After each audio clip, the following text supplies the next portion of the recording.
Coucou tout le monde, j'espère que vous allez bien. Donc aujourd'hui nous sommes le 21 février, le jour où je tourne cette vidéo.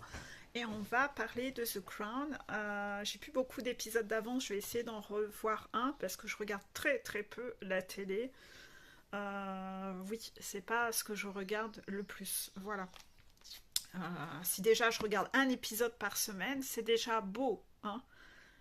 Là, ça doit faire 2 semaines que j'ai pas regardé d'épisode, voilà. Donc là, il va falloir que je regarde un petit peu, voilà. Je suis pas quelqu'un qui regarde la télé, voilà. Euh,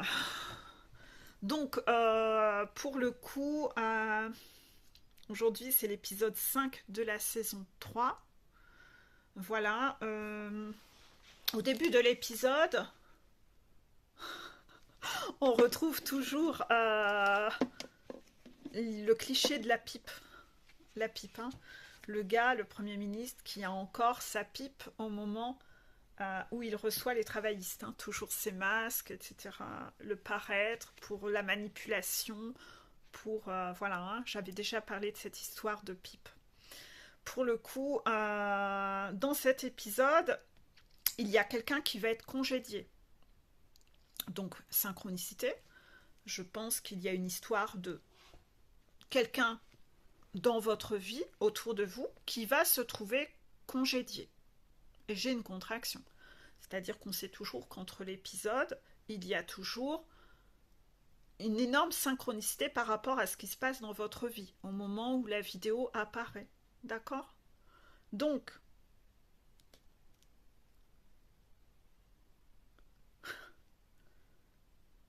pourquoi on congédie cette personne ? J'essaye de me rappeler, hein, je regarde mes notes. Heureusement que je prends beaucoup de notes. C'est parce que le souhait, c'est de réduire dans cet épisode des dépenses militaires. Bon, ça, chez vous, on s'en fout.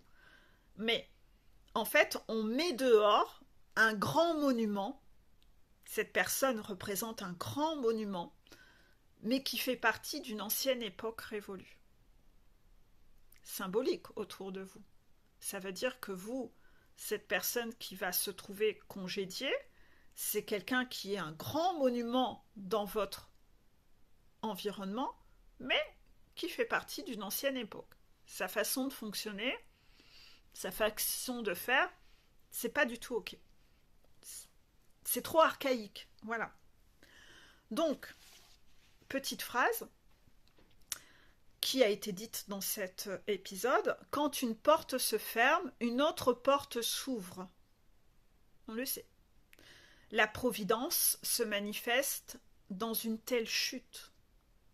Oui, parce que c'est la chute du monument. C'est pas un vrai monument, hein, c'est vraiment une personne. Si mon heure est venue, elle n'est pas à venir. Si elle n'est pas à venir, elle est venue. Si ce n'est pas maintenant, ce sera pour plus tard. Il convient d'être prêt, voilà tout. Donc il y a un peu ce côté où il faut relativiser, je répète. Quand une porte se ferme, une autre porte s'ouvre. La providence se manifeste dans une telle chute. Oui, il y a toujours du bon qui vient derrière une chute, derrière une séparation, il y a toujours du nouveau qui revient. D'accord ? Si mon heure est venue, elle n'est pas... Pourquoi chakra-gorge ? Pourquoi chakra-gorge ? Il y a quelque chose à exprimer, oui. Mais c'est à exprimer à qui ? C'est tout. Ah ouais, d'accord. Bon, bah, vous comprendrez. Vous comprendrez le message en fonction de là où vous en êtes. Si mon heure est venue, elle n'est donc pas à venir. Voilà, c'est-à-dire que si c'est là maintenant, bah, c'est que ça ne sera pas à vivre dans le futur. C'est que c'est maintenant. Voilà. Et si elle n'est pas à venir, si c'est pas dans le futur que ça doit arriver, cette étape, bah, c'est que c'est maintenant. Voilà. Relativisons. Voilà. Donc si mon heure est venue, elle n'est donc pas à venir. Si elle n'est pas à venir, c'est qu'elle est venue. Si ce n'est pas maintenant, alors ça sera pour plus tard. Oui, ça veut dire que n'importe comment, ça viendra. Tôt ou tard, ça viendra. donc autant le faire maintenant. Il convient d'être prêt.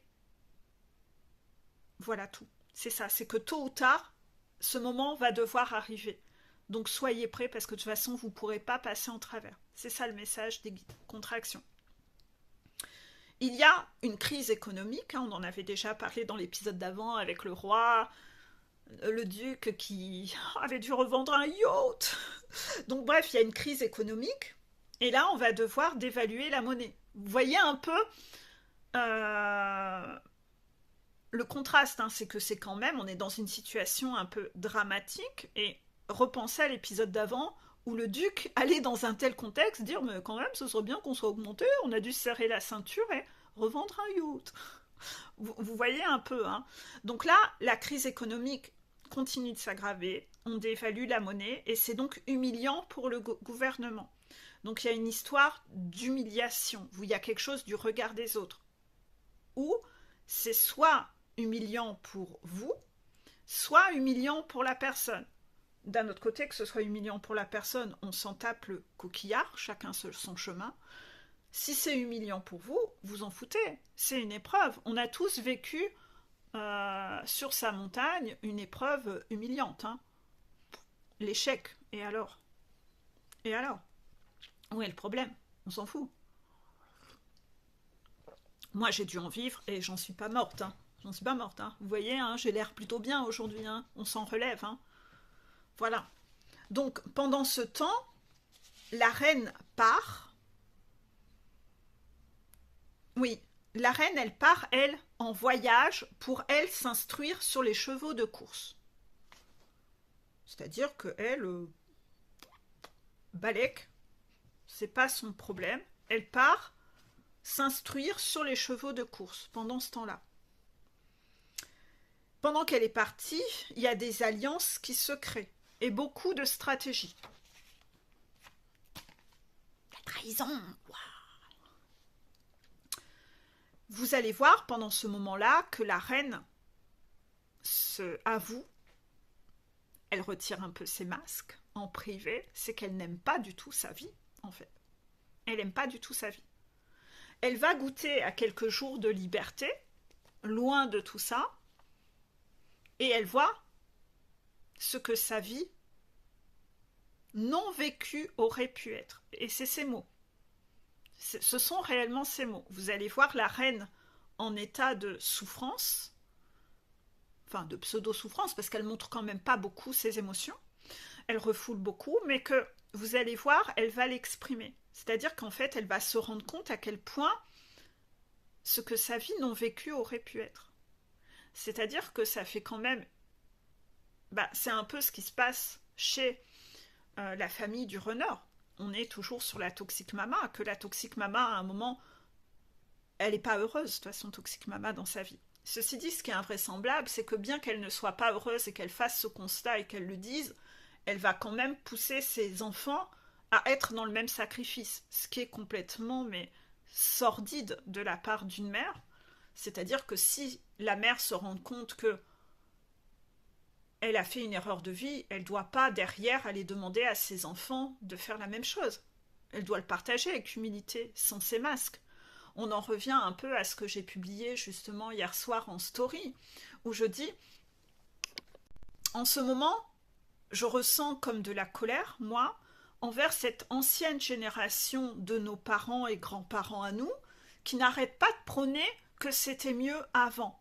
Tous ces visuels qui sont partagés sur les réseaux à nous rabaisser notre génération, à nous et nos propres enfants, comme si on était une génération inférieure à eux. C'était mieux avant. Tous ces trucs qui sont prônés autour de ça. Mais peut-être que j'y ai cru à un moment, mais depuis que je fais ce job, je ne peux plus y croire. Je suis en première ligne à voir tout ce que cette génération de soi-disant personnes parfaites, de ce soi-disant mieux avant, tout ce qui avait lieu dans l'ombre. Quand même, arrêtons ce cinoche, cette hypocrisie. J'ai 95% de mes patients qui ont subi des incestes. Toutes les personnes qui étaient maltraitées. Les hommes qui ont sombré dans l'alcoolisme parce que leur femme était toxique et ne voulait pas aller bosser, qui sont restés en sacrifice avec elle pour subvenir aux besoins de la famille. La femme, parfois, elle était là, mais elle se tapait plein d'hommes derrière son dos. Et après, les hommes, inversement, les femmes, enfin les hommes qui battaient les femmes, et la femme disait rien. L'homme violait les gosses, et on disait rien. Et après, on va aller dire c'était mieux avant. Alors on nous a fait croire que ça c'était des cas isolés. On nous a fait croire pendant longtemps que ça c'était des cas isolés. Puis après, quand on fait un job comme le mien, on se rend compte qu'en fait, ce qui était un cas isolé, c'était le couple sain où il n'y avait pas d'hypocrisie. Il y a plein d'hommes qui ont éduqué des enfants qui n'étaient même pas les leurs. Sa femme, parfois, elle a fait un gosse à son frère. Et puis après, ah ben je vais te faire croire que c'est ton gosse à toi. Ton père n'est pas ton père et ta mère ne le sait pas. Je vous mettrai en dessous la chanson de Sacha Distel. Mais on est dans ce sketch-là. Et après on dit c'était mieux avant. Alors, si vous écoutez cette génération-là, ils vont vous dire oh ouais, mais avant, aujourd'hui il y a beaucoup plus de drames. Avant, le monde tourne fou. Non, le monde ne tourne pas fou. Le monde était déjà bien plus fou avant, sauf qu'il n'y avait pas les médias, on n'en parlait pas. Quelle hypocrisie. Et alors, le lundi, ils vont vous tenir ce discours, et puis, quelques jours après, vous avez un repas de famille, et là, parfois, leur langue se délie. Alors, parfois, si vous êtes seul avec l'un ou l'autre, ils vont vous dire « Ah, je me suis toujours sacrifié toute ma vie ». Ces gens vont vous montrer qu'ils ont été dans le sacrifice. Ils vont vous sortir les mouchoirs pour avoir une médaille de sacrifice. Moi, je me suis sacrifiée. Je me suis sacrifiée pour vous toute la vie. Ah bon, bah hier, tu disais que c'était mieux avant et que vous étiez tous heureux. Après, ils vont vous dire « Ah mais oh, j'ai tellement souffert. Ah si je suis restée, c'est pour vous. » D'accord. La semaine d'après, vous allez dire vous divorcez. Ah mais quand même, aujourd'hui, les couples, ils se séparent pour un rien. Nous, avant, on restait. Et en fait, leur discours, il change d'un jour à l'autre. C'est comme ça les arrange. Mais dans ce qui les arrange, vous allez voir que ce qui les arrange, c'est toujours de vous dire de ne pas faire ce qui est bon pour vous, en fait. Donc quand vous voulez vous barrer de votre couple, ils vont vous dire bah reste parce que nous avant on restait. Quand ils te voient heureux, ils vont venir éteindre non en fait t'es pas heureux. Nous c'était mieux avant. Ta génération elle est pourrie. En fait ça va toujours être de baisser ta valeur pour que eux remontent la leur. Pourquoi? Ils veulent pas vous voir heureux. Pourquoi? Parce que s'ils vous voient heureux, ça va leur renvoyer ce miroir de ce que eux n'ont pas eu le courage de faire. Contraction. Et ça va leur renvoyer à quel point leur vie a été pathétique à cause de leur non-choix. Donc ils ne veulent pas imaginer que le bonheur existe. Et là, j'ai tourné une vidéo sur cette notion de bonheur, mais qui paraîtra après. C'est la vidéo juste avant celle-ci. On va beaucoup parler de ça. Et donc, en fait, par rapport à ça, ils vous racontent de la merde. Écoutez leur discours. Ils sont dans les masques H24. Ils sont dans l'hypocrisie H24. Ils vous disent blanc le lundi, le mardi ils disent noir. C'est comme ça les arrange. Ils sont dans le mensonge tout le temps. Et venez les confronter à leurs contradictions. Bah, faut savoir, hier tu m'as dit que. Et en fait, quand vous allez les confronter, ils vont s'en mêler les pinceaux, etc. Oui, en fait, ils vont voir qu'ils sont démasqués et qu'ils sont sans cesse dans le mensonge. Mais en fait, ce qu'il y a de plus laid dans tout ça, c'est qu'ils sont des tierces pour que vous n'alliez pas vers votre bonheur. Eux aussi, c'est des plantes carnivores de Mario Bros, dont j'ai parlé dans la vidéo précédente, mais qui apparaîtra plus tard. C'est-à-dire qu'eux, ils ne veulent pas vous voir heureux parce que sinon, ça va leur renvoyer cette image que eux ont loupé leur vie. Ils ont besoin donc, pour protéger leur illusion qu'ils ont fait ce qu'il fallait, que le bonheur n'existe pas, qu'il ne faut pas rêver dans la vie, que tu ne peux pas être heureux, arrête de rêver, le bonheur n'existe pas. Ils vont venir éteindre, baisser ta valeur et la valeur de cette génération qui arrive, qui reprend son pouvoir, pour remonter la leur. Et ça, c'est extrêmement laid. Donc moi, en ce moment, c'est vrai que dans mes stories, vous voyez que je m'attaque beaucoup à cette génération de soi-disant parfaits. Pourquoi? Bah parce que ils sont devenus une énorme tierce des flammes jumelles. Alors si notre génération se met à répéter bêtement tout ce qu'ils disent alors que c'est de la merde en branche, bah on va soi-même devenir une tierce, et en plus une tierce pour nos gosses, pauvres gosses. Il est temps, hein, qu'on arrête un peu ces duplications de discours de merde. Voilà. Donc, cette reine, elle n'aime pas sa vie, elle goûte quelques jours de liberté et elle voit ce que sa vie non vécue aurait pu être. Essayez de noter cette phrase quelque part. Pourquoi? Parce que vous verrez l'hypocrisie avec l'épisode qui suivra et comment elle sera avec son fils. Vous allez voir. C'est que là, elle l'avoue clairement qu'elle n'est pas heureuse. Vous penserez à moi à l'épisode suivant. Donc, elle voit ce que sa vie non vécue aurait pu être. Ben, par rapport à ça, je pense que beaucoup de chasers et de runners, quand vous passez des moments avec l'autre, ça vous ramène à cette réalité que votre vie à vous, ben c'est pas ça en fait. Parce que ces moments magiques que vous pensez à deux, vous dites mais moi à ce moment-là j'ai envie que ce soit toujours en fait. Ce que je vis comme magie avec mon runner ou avec ma chaser, mais pourquoi ça devrait être une fois tous les 3 mois?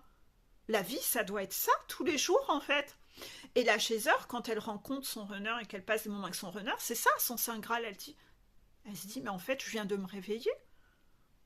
C'est ça la vie, moi c'est ça que je veux vivre tous les jours en fait. C'est ça. Et le runner, ben, j'espère que son réveil se fait suffisamment tôt aussi pour avoir le même éclair que la chaser. Pour pas faire comme la reine.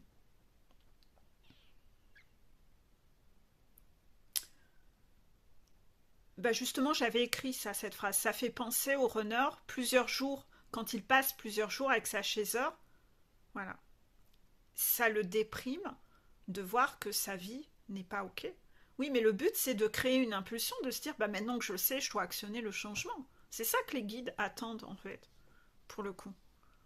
On a des témoignages où le runner, bah, quand il part en vacances après avec sa femme, il se dit, mon Dieu, que je me fais chier, en fait. Et il déprime en vacances.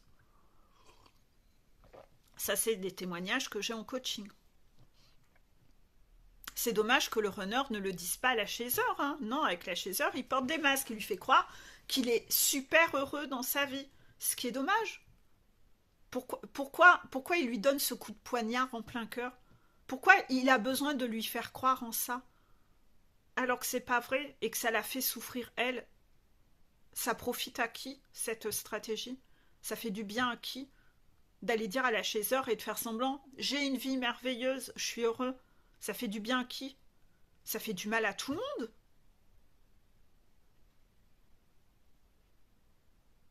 Il y a quand même beaucoup de trahisons insensées en fait. Hein. Donc, au final, on est vraiment dans une trahison familiale dans ce épisode. Et comme il y a cette trahison familiale, elle va devoir rentrer plus vite que prévu la reine. Et elle va devoir revenir au retour à la dure réalité de ce qu'est sa vraie vie, en fait. Donc là, ça ramène un peu Chaser et Runner quand ils se sont vus et qu'ils sont après reprojetés dans la dure réalité de leur vraie vie, en fait. C'est ça. C'est que ma vie, elle est pourrie, en fait. Ben ouais, mais à vous de bouger, hein. Vous n'êtes pas un arbre, hein. Bougez, hein.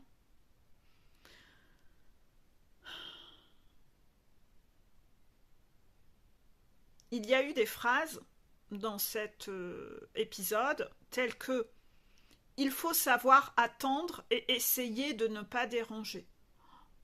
Dans le genre phrase merde en branche, il faut savoir attendre et essayer de ne pas déranger.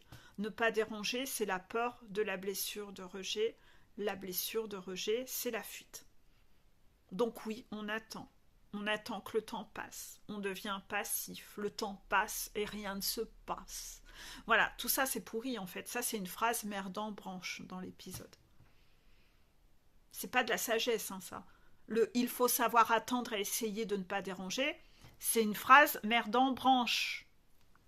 Donc est-ce que quand vous l'avez écouté dans l'épisode, vous êtes dit ah oui, ça c'est une sagesse, je vais suivre ce conseil. Non, c'est une phrase merdant branche. C'est phrase à la con là, red flag. Et la phrase suivante, en vieillissant, plus rien n'est un problème. Ça, c'est la vie des personnes éteintes. Ça, c'est la vie des personnes qui ont passé leur vie avec un pervers narcissique. Oui, bah c'est ma vidéo de la main dans le feu. Oh, ça a déjà été pire. C'est qu'en fait, vous êtes habitué à la douleur. Il n'y a plus rien qui a un problème. Ça, c'est une phrase, merde en branche aussi, de personne qui a loupé sa vie. Oh, tu sais, tu verras, en vieillissant, plus rien n'est un problème. Moi, ça, c'est le genre typique de phrase de ma mère. Elle va me sortir cette phrase un peu de pseudo-sagesse. Oh, en vieillissant, plus rien n'est un problème, tu sais. Moi, je suis devenue quelqu'un d'hyper serein. Et le lendemain, elle va te faire une crise de nerfs parce qu'il pleut. Oh, bah dis donc, c'est un peu contradictoire. C'est ça. C'est la génération parfaite qui est dans la contradiction, dans le jeu de représentation, dans... Mais alors, du lundi au mardi, en fait, quand on les regarde, on se dit... Et là, t'es dans quelle série télévisée, là? Hein? Et là, t'es en train de jouer quoi? Tu te rappelles de ce que t'as dit hier? D'accord. Et il faut leur faire remarquer, hein. Il faut leur faire remarquer, hein. Ils sont dans le mensonge H24, hein. Ils sont dans le mensonge H24. Vous avez vraiment envie de devenir comme eux? Ah, moi, pas du tout, hein. Pas du tout. Moi, je suis toujours en train de mettre les pieds dans le plat. Voilà. Et là, t'es en train de faire la pièce de théâtre de qui, alors? T'es plus dans la même qu'hier. On a changé de série aujourd'hui? D'accord.